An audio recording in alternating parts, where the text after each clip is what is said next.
So, the title of today's talk is Defining the Narrative, Media and Politics in the Middle East, right?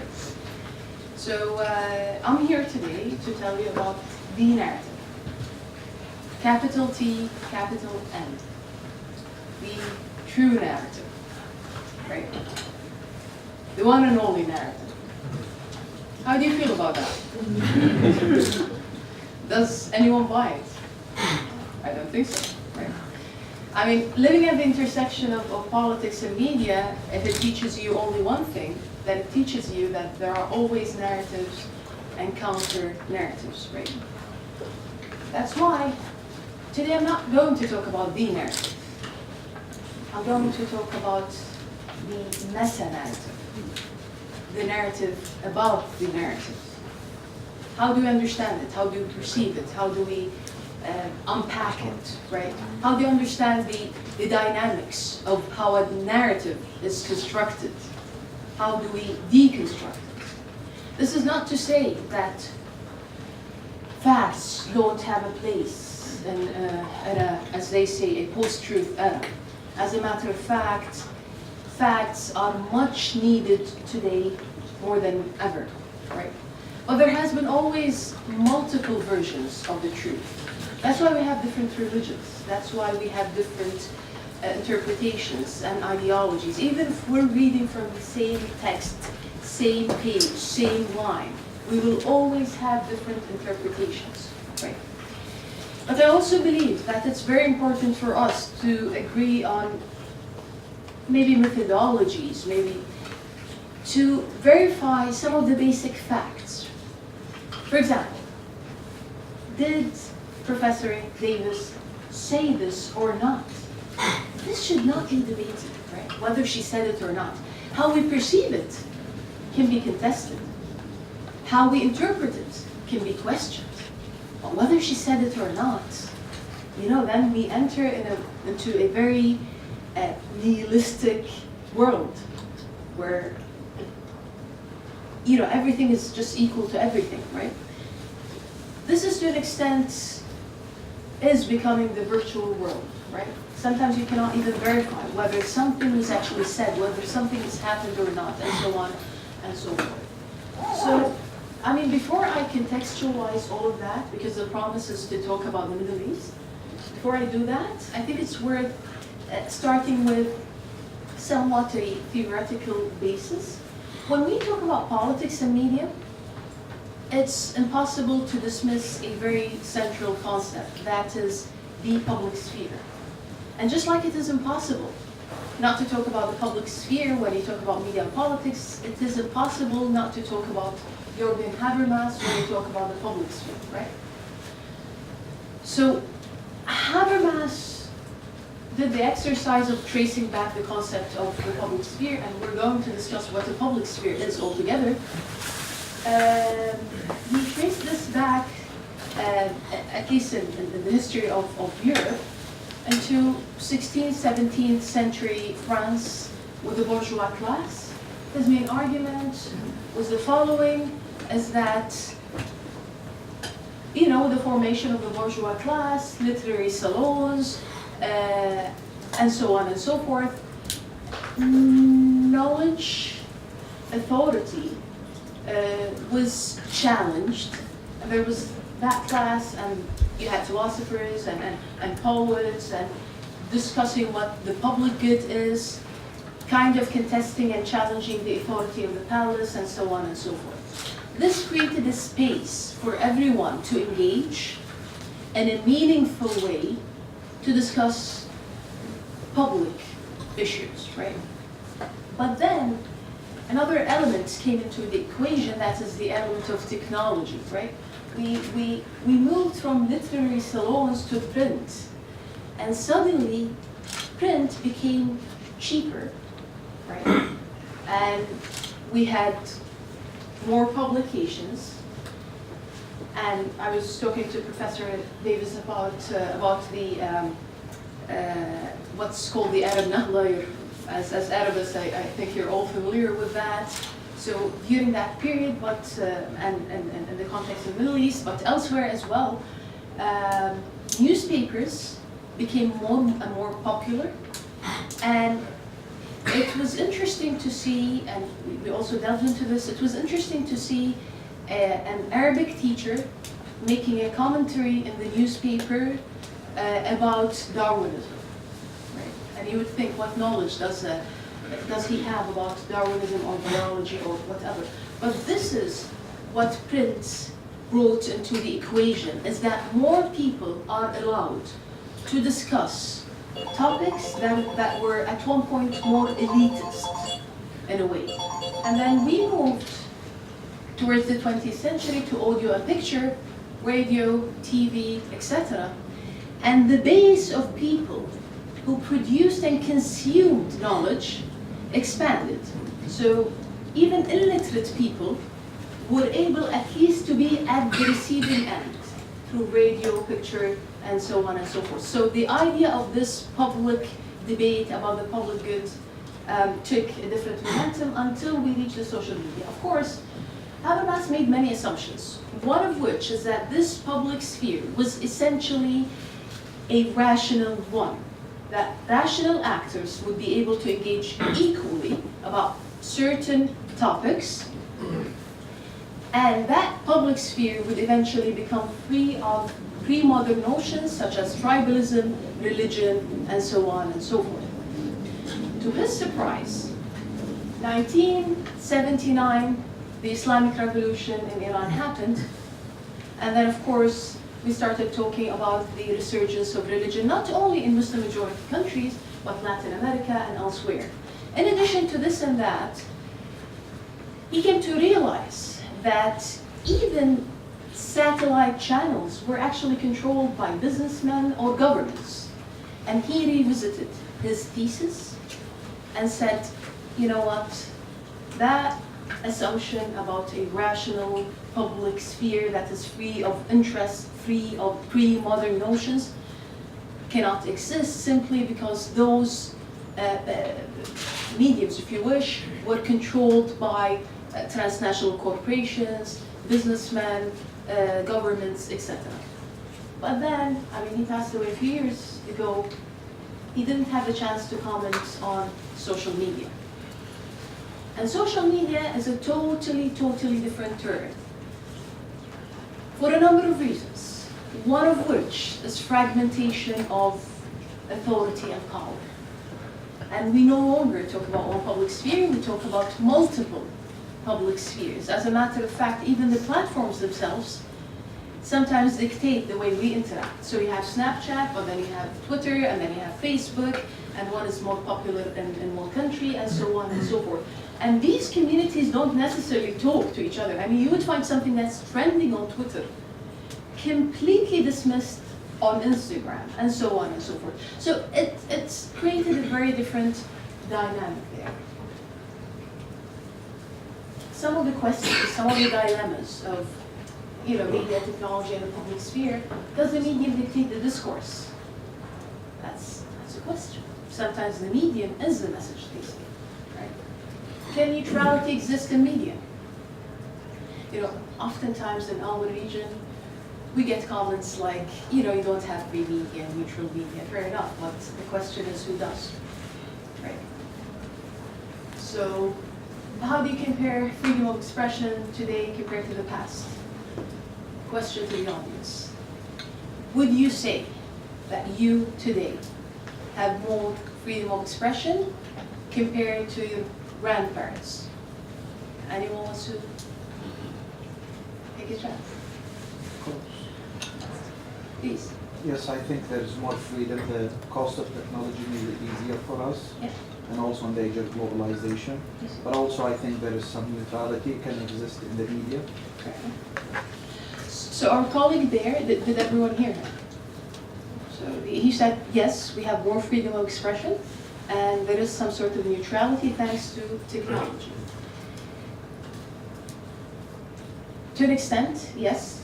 I'll just kind of try to problematize this question, right? I mean, when you form your opinion, you form it based on information, right? How do you get your information? Asking me? Yes. Reuters.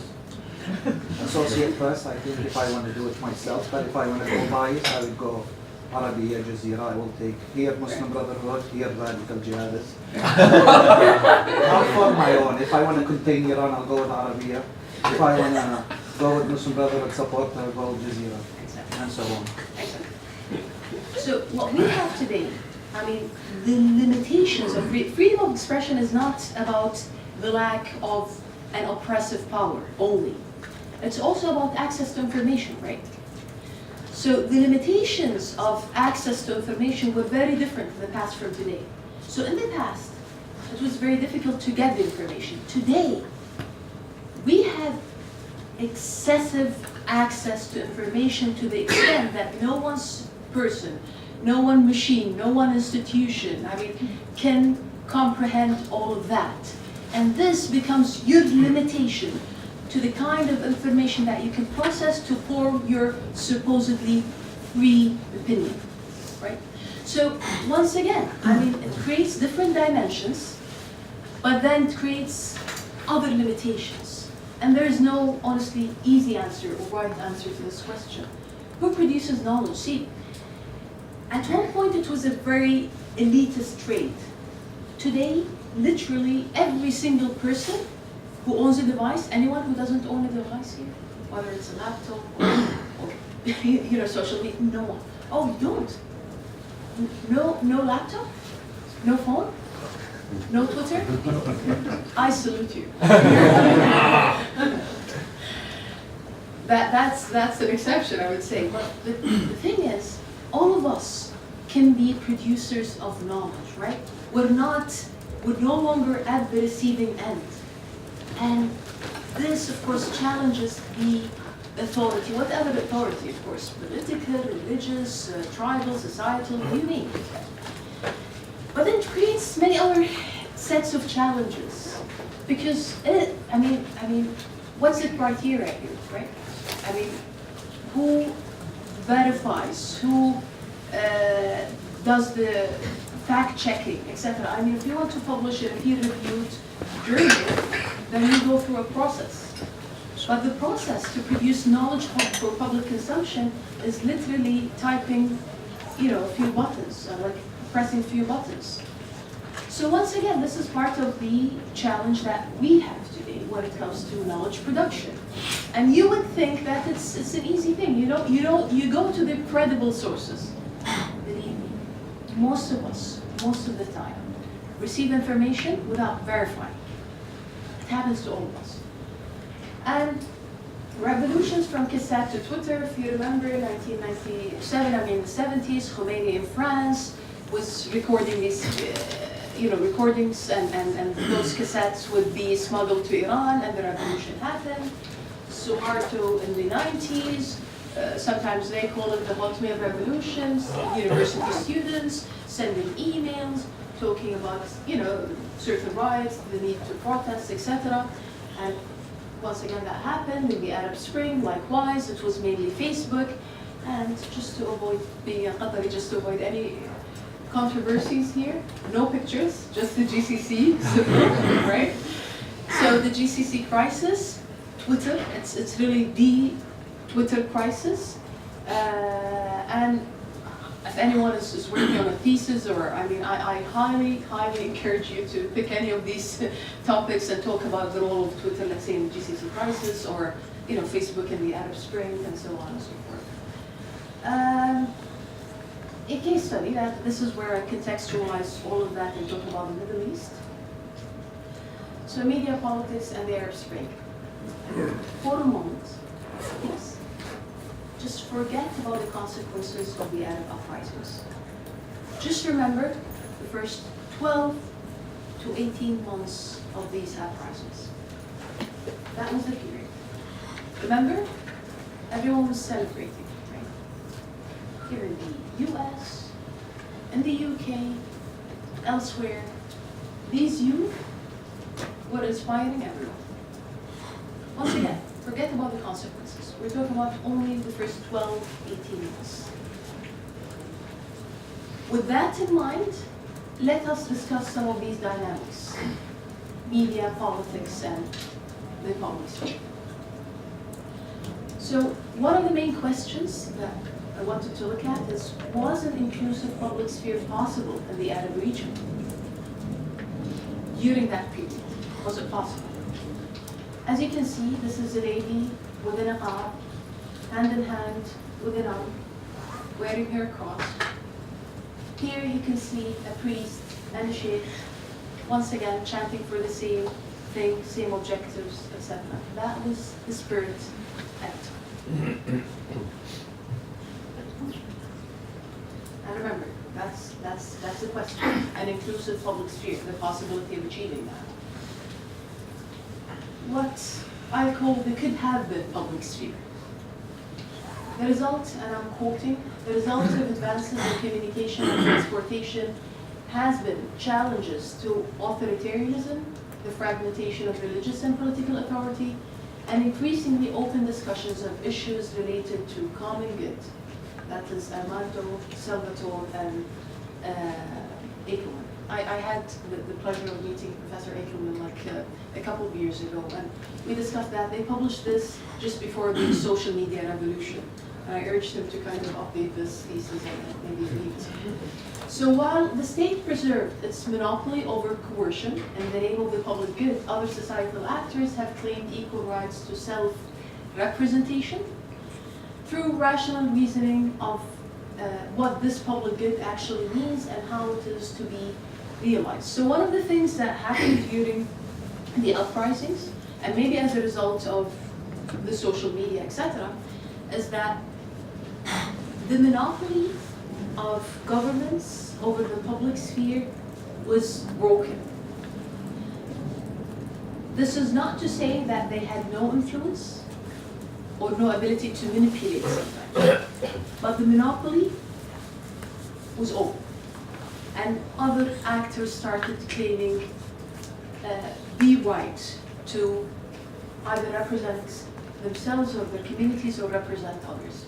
So, the could have been public sphere, is in this context, is this equally accessible space in which universal public reasoning about the common good of the nation is taking place, is arguably the could have been public sphere. How is this public sphere new? I mean, one could argue that we've seen this before, right? It's new in three different ways. The scale of the public participation, that was unprecedented. And that was not elitists, that was everyone, both genders, all religions, regardless of the social status of the people who were participating. And then, the political and moral authority of public participation. For the first time, the people felt that their vote mattered. Before that, I mean, they thought that, okay, they would go vote, nothing changes, why, bother in the first place, right? And this is where, by the way, some other societies are right now. But at that moment, people felt that whatever they said really mattered. So that's the second way of how this was different. And then the third thing is the merge of previously isolated spheres into a universal sphere. So I know, Professor, that you're interested in narratives and narratology, etc. So one of the excellent narratologists in Arabic studies is Said Yaqin, a Moroccan professor. So one time he wrote this article about Islamists and Islamist movements prior to the Arab uprisings. Let me remind everyone, in Tunisia, when the revolution happened, everyone was taken by surprise. Oh my God, in Tunisia we have Salafis? And a significant percentage of Salafis, right? As if these mushroomed overnight. Of course, we know that this is not real, right? I mean, those were always there. It's just there was this public sphere that decided not to see them. It was a very elitist one. It was mainly government. It was mainly urban cities that they decided to push everyone else to the margins, including these people. And of course, in his case, I mean, Sayyid Yaqin talks about even the literature. I mean, someone who's an Islamist who produces a poem you would classify it immediately as al-adab al-Islami. Though the topic sometimes is about love or whatever, but you would still classify it as such just because the person who produced that is, you know, an Islamist, right? And this was a way to kind of isolate the different spheres in a way. So what happened in the Arab uprisings is this picture. Let me go back. Is this. Suddenly, the society discovered, you know, its different nuances and different parts. And that was the main, or the third characteristic of this new public sphere, or at the time newly emerging public sphere. The new conditions resulted in new dynamics, different actors engaged willingly, equally, rationally, and in the political process and public debate in accordance to terms generated outside their own worldview, and we'll talk about that. Example, Islamists had to enter a public reasoning process, subjecting their own religious premises to be negotiated within a national framework.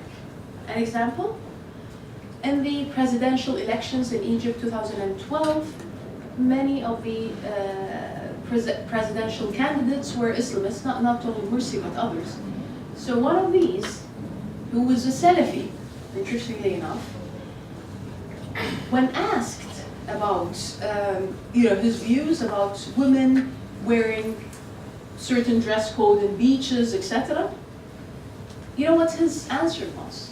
I mean, you would expect that his answer would be, you know what, the Quran says this, and the Prophet says that, and hence the result is, you know, A, B, C. No, that was not his argument. His argument was the following. You know what, we live in a different era. Let's ask the people. Let's ask them. If the majority of the people think that it's okay to wear, I don't know, bikini, or fair enough. But if the majority says no, then that's a different matter. Let's analyze this. What's happening there? Let's forget the details of the examples and analyze the logic there. The logic is the following. There is a person who moved from a religious reasoning process into quote-unquote a secular one. This is essentially a secular argument. You know, those who study Islamic studies, you know the concept of al-Hakimiyya, right? And it's very central, right? The sovereignty of God, right? Hakimiyya lillah. What he was essentially saying is that the sovereignty is for the people, Hakimiyya lil-nas. Whether we like it, this is effectively what he was saying. This is a shift in the logic of how people were reasoning that was completely overlooked. Completely. So some of the overlooked implications in the midst of the ideological and political, I'll try to conclude in a minute, mediating differences. Right? The most important yet underestimated gain of genuine revolution and the others was the unprecedented universal consensus on the mechanisms of mediating differences. They, you know, maintained their differences, but they agreed on one thing. How do we mediate and negotiate our differences? Through elections, through universal suffrage, through voting, through debating and talk shows, journalism, etc. There was a consensus over the mechanism. And this is really what matters. Because we will never eradicate the differences. Give me a single society, with the exception of fascism, of course, that eradicated differences. There's not, none. And the other thing is private justification, public reasoning. I'll leave this. I feel like I've taken a long time. If you have any question about that, because the question here, I mean, remember the example of the dress code in the beach? Many people would say, okay, this is hypocrisy because they say something publicly, but then privately they talk about another thing. We can analyze this, and I'm more than happy to address it in the Q&A. That's another example. Can this public sphere be reproduced? Who controls the media? This needs to be asked. recreating the institutional and political equilibrium that existed just post the Arab uprisings. All of that might help us, reproduce that moment. And thank you so much.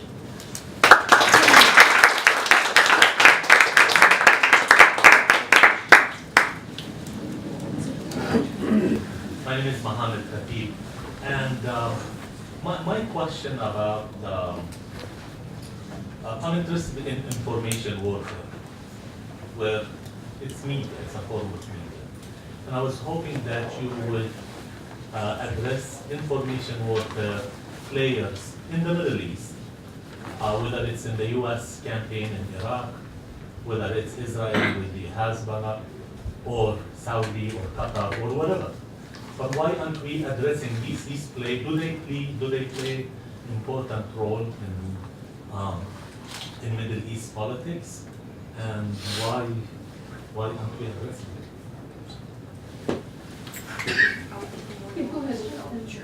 No, this is absolutely a very valid question, and this is one of the questions today. And that's why we've been talking a lot about the need of some sort of virtual governance. We keep talking about good governance in politics, but we really need virtual governance. You will be surprised that we don't have obligatory rules, laws, regulations to this virtual world. Despite its huge impact, despite the kind of crimes that might be committed and the damage that this can cause. But that's why we really need to, I totally agree. I believe there will be a number of conferences coming, very, very soon, including a conference in Qatar exactly about that. So this is definitely a topic to be addressed. I would put it in its wider context, that is cyber governance. I'm not sure if this addresses your question, but I'm more than happy to elaborate depending on. Hi, my name is Lolwah Al-Khater. I just have a question about how seriously we can take media that's so controlled. Social media is supposed to be kind of this free place to say what you want, and this isn't just applicable to the Middle East, I want to say. Media is highly controlled by the state sometimes, but also they're beginning to be able to control social media.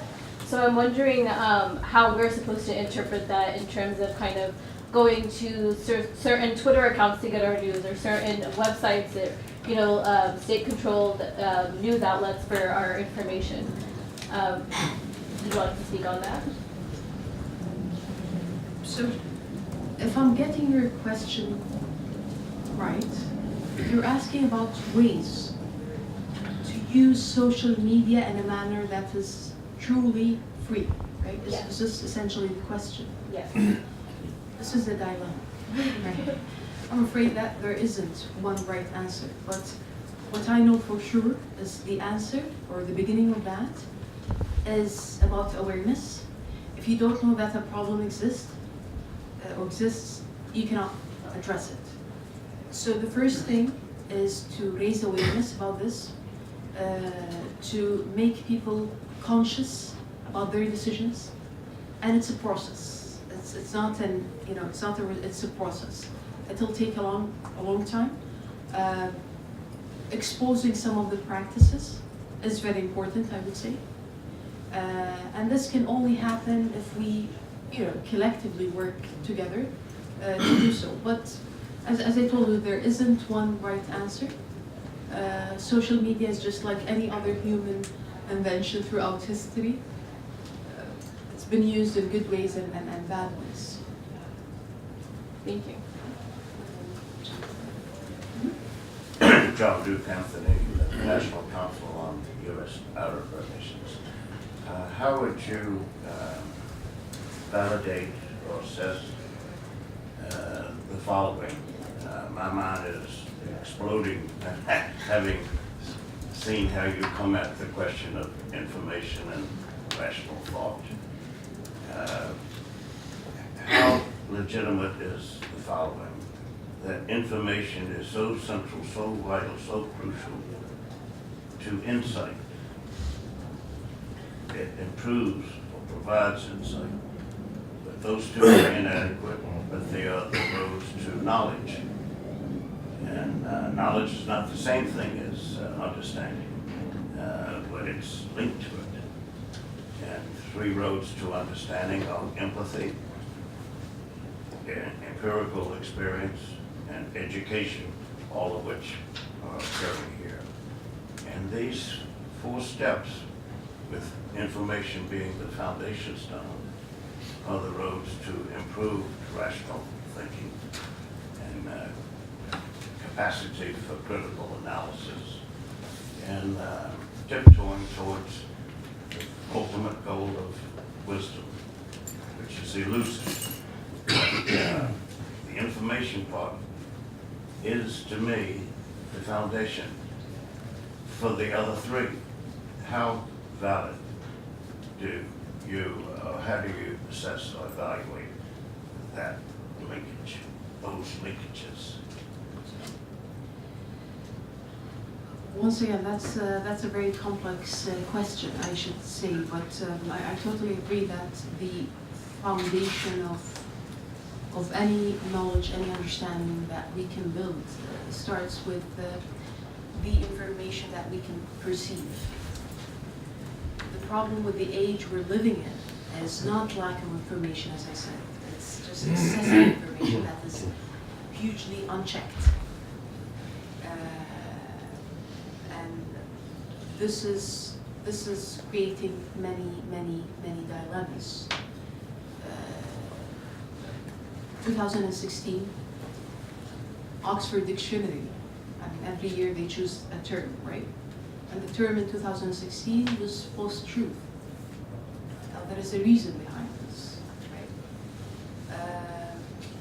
The link is there.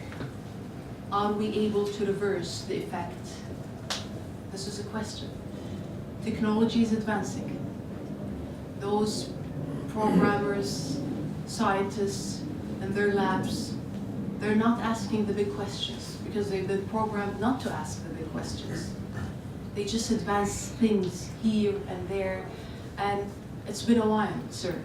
I mean, since we started asking the big questions, it's not fashionable anymore, right? Ever since we separated philosophy from empirical sciences, I think we've been suffering in a way. And that's why maybe the starting point is to kind of challenge the status quo and start asking some of these tough questions, asking these scientists to kind of, you know, just look up, look at the world, look at what's happening. The other day we were having a discussion about American economy, and I never realized that automation is a serious question here. I never realized this, to be honest, but it seems like companies are going that way, that path. But how is this going to impact the people? Once again, no one's asking. It's a very complicated relationship, and I totally agree with your assessment. Thank you. I have a list, and I have Yuna, and then Patrick, and then Craig, and then Imran. Please. So let's take 4 questions, and then is that okay? Okay. Hi, my name is Untitled. I'm a student here at the Center for Studies. My question is, how do you see the response to the freedom of expression that we have right now in the media scene that has also helped the spread of hate speech and perhaps even material that people do not wish to share or wish to see, especially concerning also what happened in New Zealand and the video. So how do you think we should perceive or respond to these changes in the sphere of the social media and its effects on people? Thank you.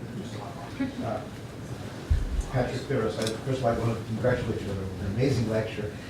I spent 60 years as a diplomat in and out of the Arab world, and I never expected to hear an official of an Arab government ever deliver that sort of lecture. And that's a compliment. But my question is, you defined the public space that might have been. In a couple of sentences, could you define the public space as it is now in Europe?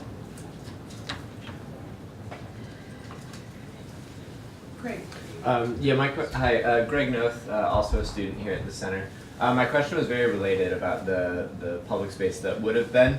I was wondering, what do you consider responsible for preventing the emergence of that public space, and why do we only look at the first 12 to 18 months of the uprisings before we think about how that public space changed?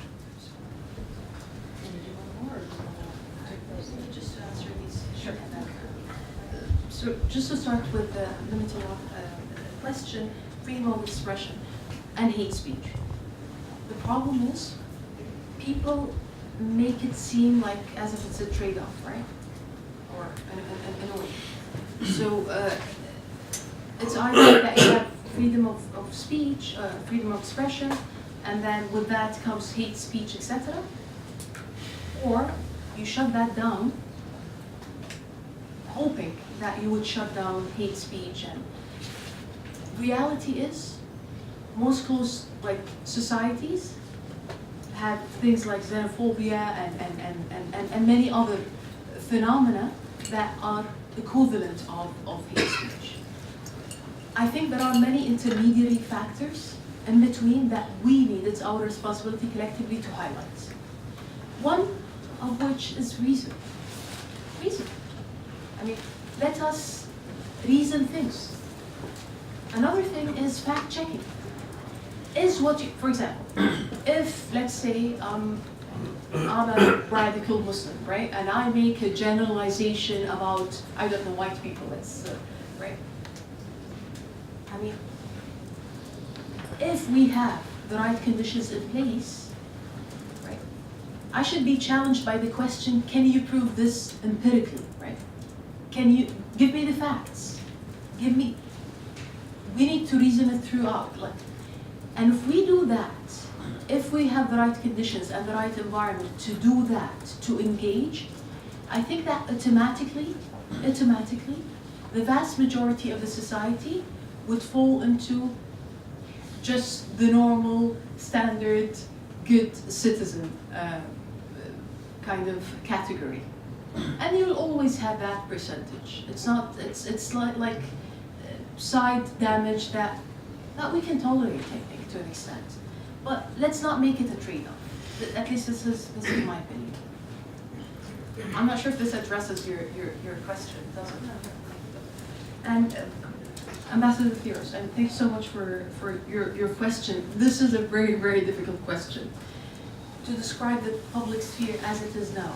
We are going back to the moments of the 50s and the 60s. I know that many people look at that period in the Arab region with a lot of passion. They kind of glorify that, etc. There were many great things about that period, but the not so great thing about that period is the confiscation of the public sphere. Before that, just to give you one example, in Egypt, you're talking early 20th century, you had over 100 Arabic publications in Egypt only, and over 60 publications in English. Post, 1952 revolution, it brought many good things, no question about that, including social equality and other things. But one of the not so good things that it did is the fact that we went from 100 plus to 3 newspapers that would say the same thing. This is the confiscation of the public sphere. There was no public debate. Not in universities, not in journalism, not in... So what we have today is the confiscation of the public sphere and the fragmentation of it. And there is the recreation of one space that would have governments, elitists, not necessarily in the positive sense, but those who are close to the government, etc. And the rest are pushed once again to the margins, once again to the underground. And that's why I don't think that this is a stable situation. Simply because social media created other virtual spaces. And these people are getting together in these virtual spaces. And you know what the danger is? The danger is the following. those spaces, they're all the same. Same logic, same thinking, same rhetoric. No one is challenging. And they're very comfortable.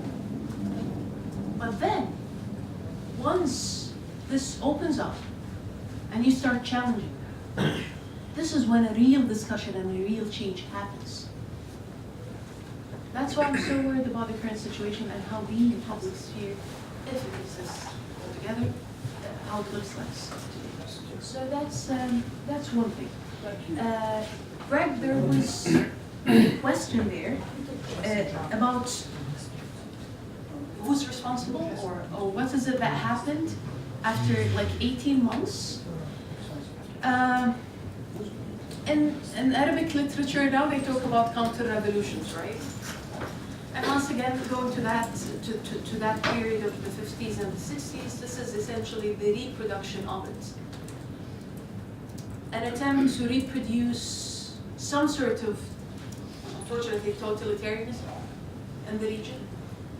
And what happened is exactly that. I mean, there was polarization.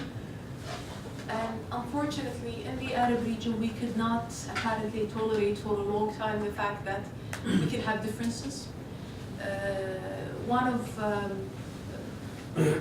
an Egyptian thinker, writer called Amr Hamzawi, Dr. Amr Hamzawi, wrote an article in retrospect after a few years. He participated in the January Revolution. He said he's a liberal himself. You know what he said? He said, after years of activism, and consider myself a liberal, trying to create a liberal base in the Arab region, now I can say, and I'm quoting Amr Hamza, now I can say that we almost don't have Arab liberals in the Arab region because Arab liberals couldn't tolerate the multiplicity of the liberals. So this is what happened. This answer. I want to take one last question from Imam Al-Hindi. Imam Yahya Hindi, Muslim chaplain here. To start with, I am so proud of Qatar because it empowers its women, and I hope this becomes the case in every Arab and Muslim country, that women are in the lead, teaching us, as they have always been, the backbone of our culture, ummah, and community. So I'm so proud of you, and amazing lecture, honestly. My question is on, you use the word rules and regulations when it comes to social media. I say, yes, we need rules and regulations. We watch the live streaming of the terrorist attack on the New Zealand 2 mosques. I don't want that. On the other hand, I say, no, I want it. If I prevent him or her or likewise from presenting themselves, that would be used as an excuse to prevent others from presenting themselves. Watching APAC conference in the last 2 days, my God, if you speak about BDS, you're going to be called anti-Semite, you are anti-civilized nations, you cannot speak anymore. It's dangerous. You know, so how do we talk about regulations? Do we need to talk really about regulations in this context that if you prevent one, you prevent the others? Why don't have all people have the freedom and teach them how to be morally, ethically responsible in the material they represent? Absolutely. I couldn't agree more about the need to educate people, create some sort of moral standards rather than rules and regulations, of course. Rules and regulations, though, will still be needed for certain things like cyber crimes, for example, hacking, fabricating things. You still need to regulate that because when you fabricate, let's say, a statement, news, or whatever, this is not subject to, whether one agrees or disagrees with someone else. It's a matter of, making something up, which is completely illegal, right? So that's why we need some rules and regulations within certain limits, I would say, and then we should rely more and more on absolutely moral standards. Honestly, I think religious scholars and others, and from all faiths and religions, have a huge responsibility when it comes to that. And here, we cannot, dismiss the New Zealand example. and the example that they have set for all of us, the leadership in New Zealand gives us hope, true hope, the way they handled it, the level of responsibility. This is exactly a model that gives us, all of us, I think, some hope, and hopefully other leaders would follow the example of New Zealand and its Prime Minister. Your Excellency, thank you so much for this lecture. And I think I'm about ready to walk into the classroom and with 30 of our students and and the subject of the day is revolutions. And so it's quite apropos, no? But also to really think about how you are engaging with the theoretical work of Habermas in the public sphere, and how we as societies are really struggling with both how to have a space in which to express ourselves, and yet kind of how do we deal with the harm that comes from those sorts of things. And so your presentation and the questions that the audience has asked and the answers that you've put forward, I think really really cast important light and help us think through those things. So we're really grateful for you being here today. So thank you very much.